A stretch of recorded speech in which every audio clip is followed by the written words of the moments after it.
Hello বন্ধুরা, তোমরা সবাই কেমন আছো? আশা করি তোমরা সবাই ভালো আছো। তোমাদের সামনে আজকে একটা নতুন ক্লাস নিয়ে আসলাম। নতুন ক্লাস তোমাদের সবাইকে স্বাগতম। এর আগে গত ক্লাসে আমরা ব্যঞ্জন বর্ণের যে উচ্চারণ রয়েছে এবং ব্যঞ্জন বর্ণের যে প্রকারভেদ সেই সম্পর্কে আমরা আলোচনা করেছি। আজকে আমরা আলোচনা করব যে ধ্বনির যে পরিবর্তনটি রয়েছে সেই ধ্বনির পরিবর্তন নিয়ে। এখানে সম্পূর্ণ ক্লাসটি বোর্ডে স্বল্পতার কারণে দেখানো সম্ভব হয়নি, তাই আজকে আমরা বোর্ডে যতগুলো লাইন রয়েছে সেগুলো নিয়ে আজকে আলোচনা করব। আজকে আলোচনা হচ্ছে কি ধ্বনির পরিবর্তন। প্রথমে আসা যাক কি আদি স্বর। আদি স্বর বলতে আদি স্বরাগম, অর্থাৎ আদি স্বরাগমের যদি বলা হয় যে নিচের কোনটি আদি স্বরাগম। আদি স্বরাগম আমরা এক কথা দেখাবো কি স্কুল। স্কুল বলতে কেন আদি স্বরাগম? এখন বর্তমানে এটি পরিচিত রয়েছে স্কুল, তবে এই স্কুলটির আদিকালে আমরা অনেকে ব্যবহার করতো কি আদি স্কুল, রস্য আছে স্কুল। এবার কি মধ্য স্বরাগম। মধ্য স্বরাগম বলতে মধ্যের পরিবর্তন হবে, অর্থাৎ যেটা যুক্তপূর্ণ থাকবে সেটা ভেঙে যাবে। যেমন রত্ন, রতন, মুক্তা, মুকতা, তার কি মধ্যা করে মাঝখানে যে যুক্তটা রয়েছে সেটা ভেঙে গিয়ে আলাদা একটা ওয়ার্ড শব্দ গ্রহণ করবে, যেমন মুক্তা, মুকতা।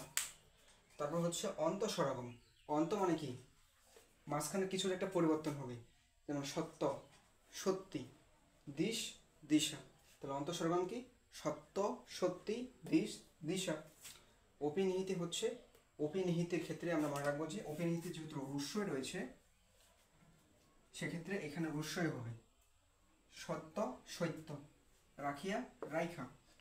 এই সত্য এবং এই সত্যের মধ্যে দিয়ে কিছুটা কম্পেয়ার করে দেয়, যে নিচে বলে যে সত্যের নিচে কোনটি অন্ত স্বরাগম আমরা মনে রাখবো যে অন্ত স্বরাগম হচ্ছে সত্যি। যখন অপিনিহিতি বলবেন সৈত্য, সৈত্য, তাহলে সত্যি থেকে সত্য থেকে সত্যি হবে অন্ত স্বরাগমে, আর সত্য থেকে সৈত্য হবে অপিনিহিতে। তারপর অসমীকরণ, দুটা একই শব্দ মিলে একটা নতুন শব্দ গঠন করবে, যেমন ধপ ধপ, ধপাধপ, টপ টপ, টপাটপ। এরকম থাকলে সেটা হচ্ছে অসমীকরণের মধ্যে পড়বে। তাহলে অসমীকরণের মধ্যে কী পড়বে? ধপ ধপ, ধপাধপ, টপ টপ, টপাটপ। প্রগতির মধ্যে মূলা মূল, তুলা তুলু। অর্থাৎ যদি আকার থাকে তাহলে সেটা দুর্গকার হয়ে যাবে, আকার থাকলে দুর্গকার হবে, আকার থাকলে দুর্গকার, অর্থাৎ তুলা তুলো, মূলা মূল। তাহলে কি শিখলাম আমরা যে আদি স্বরগম যখন থাকবে, আদি মানে কি প্রাচীনরা যেটি ব্যবহার করতো স্কুল, স্কুল। মন্দস্বরের মধ্যে একটা পরিবর্তন হবে, রত্ন, রত্ন, মানে যুক্তরা ভেঙে আলাদা আলাদা যুক্তরা থেকে আলাদা আলাদা দুইটা নতুন শব্দ গ্রহণ করবে, যেমন রত্ন, রতন, মুক্তা, মুকতা।